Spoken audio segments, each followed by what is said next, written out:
পুরাতন গাইডের কাজ সঠিকভাবে না দিয়ে নতুন করে গাইড নিয়োগের বিরোধিতা করে আন্দোলন শুরু করলেন সুন্দরবনের গাইডরা।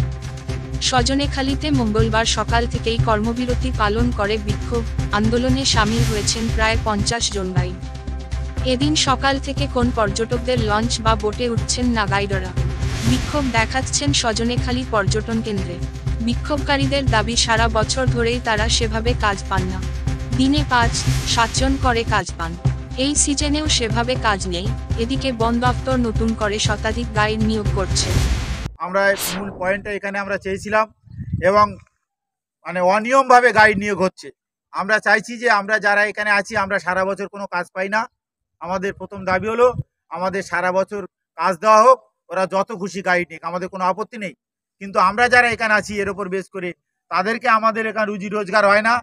একদিনে 5টা ট্যুর হলে 10টা ট্যুর হলে আমরা এই 50-52টা গাইড আমরা সেগুলো শেয়ার করে নিই।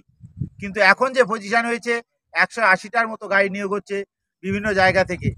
আমরা বলেছি আমাদের দাবি হলো আমাদের মেন পয়েন্ট সজনাখালি, আমাদের এন্ট্রি পয়েন্ট সজনাখালি, এই সজনাখালি থেকে আমাদের উঠতে হবে সবাইকে এবং আমাদের আগে কাজ দেওয়া হোক, তারপরে নতুন যে গাইড নিয়োগ হচ্ছে তাদের কাজ দেওয়া হোক। একই সঙ্গে শিক্ষিত ছেলেদের মেয়েদের নিয়ে ছেলে খেলা করছে ফরেস্ট ডিপার্টমেন্ট, কাজ নেই। কিন্তু এখানে বিভিন্ন রকম যেমন উৎকর্ষ বাংলা থেকে গাইড নিয়োগ হচ্ছে। উৎকর্ষ বাংলার সঙ্গে ফরেস্ট ডিপার্টমেন্ট কোনো নিয়ম নেই।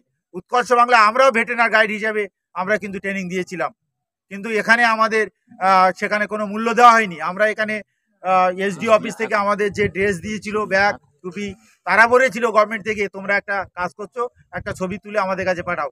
আমরা এটা করতে যাই, ফরেস্ট ডিপার্টমেন্ট সেখানে বাধা দেয় যে এখানে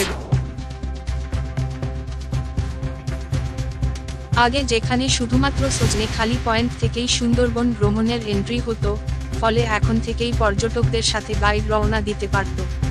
কিন্তু এখন অন্যান্য অনেক জায়গা থেকেই গাইড পর্যটকদের সাথে জুড়ে যাচ্ছে, ফলে এই সজনেখালির গাইডরা কাজ পাচ্ছেন না। সেই কারণেই এই বিক্ষোভ।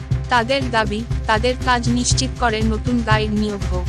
এই ঘটনার জেরে এদিন অচলাবস্থা দেখা দিয়েছে সুন্দরবন পর্যটনে। মৃন্ময় নস্করের রিপোর্ট, জেলার বার্তা।